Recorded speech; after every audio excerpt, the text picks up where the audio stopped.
All right, let's dive in. Today, we're breaking down a tarot reading for Sagittarius for September 2025, and it looks like a major crossroads is coming up. The source for this is Minnow Pond Tarot, and it suggests this month is all about a huge choice, a really surprising opportunity, and a very clear call to action. So let's see what the cards are telling us. So the reading itself kicks off with this, and wow, what a hook, right? It immediately sets the stage for a month that isn't about just sitting back and watching things happen. Nope. This is about you actively shaping your own destiny. So let's get into what your future self really wants you to know. Okay, so right away, the reading gets straight to the point. There's this massive conflict brewing for you, Sagittarius, this month. And it's a big one. It's a fundamental question about what you truly, truly want. Is it deep connection? Or is it personal independence?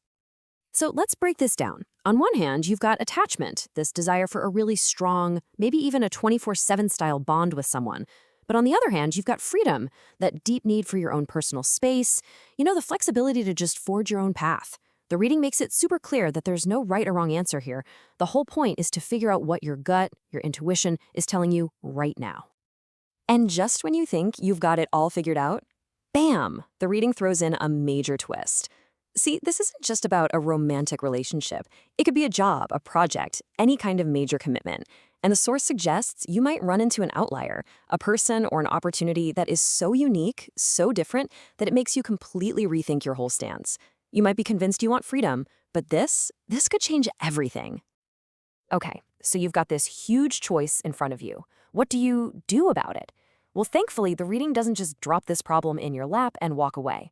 It actually offers a really practical toolkit to help you find some clarity. And here it is, a super clear 3-step guide for making your decision. First, you've got to follow your intuition, your gut feeling. That comes from the Seer card, which is all about deep inner knowing. Second, you need to examine the real-world results, the actual evidence. That's the 3 of Pentacles talking. And third, if something is working, if the results are good, it's time to double down and commit. It's a very practical, no-nonsense approach. And this quote right here, it just nails it.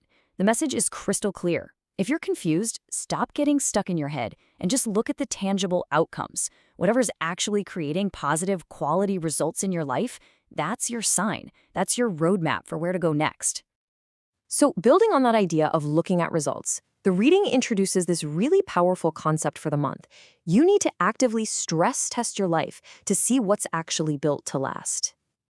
I just love this metaphor. It's linked to the 9 of Wands card, which is all about resilience and testing your limits. The idea isn't to be destructive or anything. It's about applying a little healthy pressure to your ideas, your relationships, and your plans, just to see what holds up. It's how you find out what's truly durable. And this isn't just for one little part of your life. The reading is basically saying, hey, apply this test to everything, from the strength of your relationships to whether that new business idea has legs.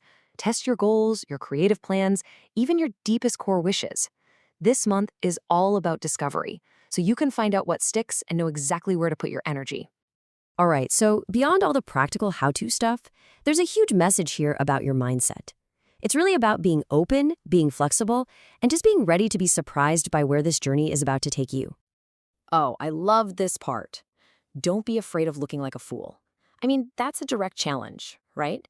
The reading suggests you might be getting some crazy ideas downloaded into your brain right now. And it links this to the influence of Uranus in Gemini, which is an astrological thing known for sparking genius and really unconventional thinking.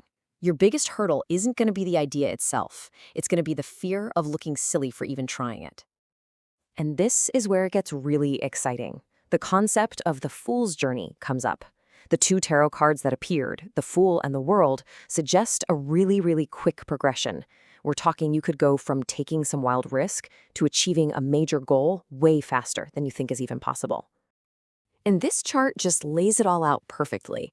You start out as the Fool, taking that first kind of scary, uncertain step. But the path ends at the World card, which is a huge symbol of completion, success, and coming full circle. It's a powerful story of risk leading directly to reward. So you might be thinking, okay, great, but how do I even begin? And the advice is actually super simple. Just start small. You don't need to have all the money, all the time, or all the resources perfectly lined up. The reading really emphasizes that resourcefulness is your best friend here. The universe isn't asking for perfection. It's just asking for you to take that first leap of faith. The path, the help, the resources, they'll show up once you're actually moving. Now, with all this talk of big decisions, stress tests, and these huge leaps of faith, it would be so easy to burn out. And that is exactly why the reading brings it all back to the most important thing: radical self-care. This is your foundation. And listen, this isn't just some fluffy, generic advice. The reading gets very specific.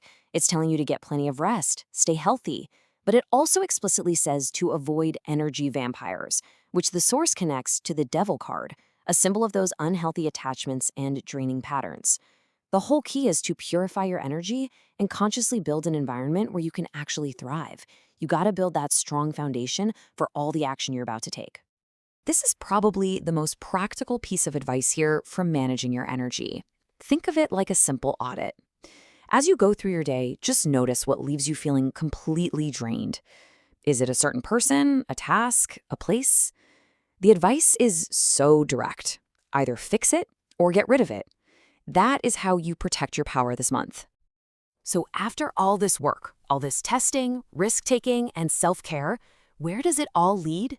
Well, the final message of the reading is just incredibly positive. It's talking about blessings coming your way, but there's a really important catch. These are not random strokes of luck. These are blessings you have earned. Earned through your hard work, your courage to test your ideas, take those risks, and put your own well-being first. And that really brings us right to the heart of this whole reading. It's a powerful, powerful call to action, and it's all centered on having the courage to embrace those unconventional ideas. So the question I want to leave you with is this. If you knew you couldn't fail, if you weren't afraid of looking like a fool, what crazy idea would you test first?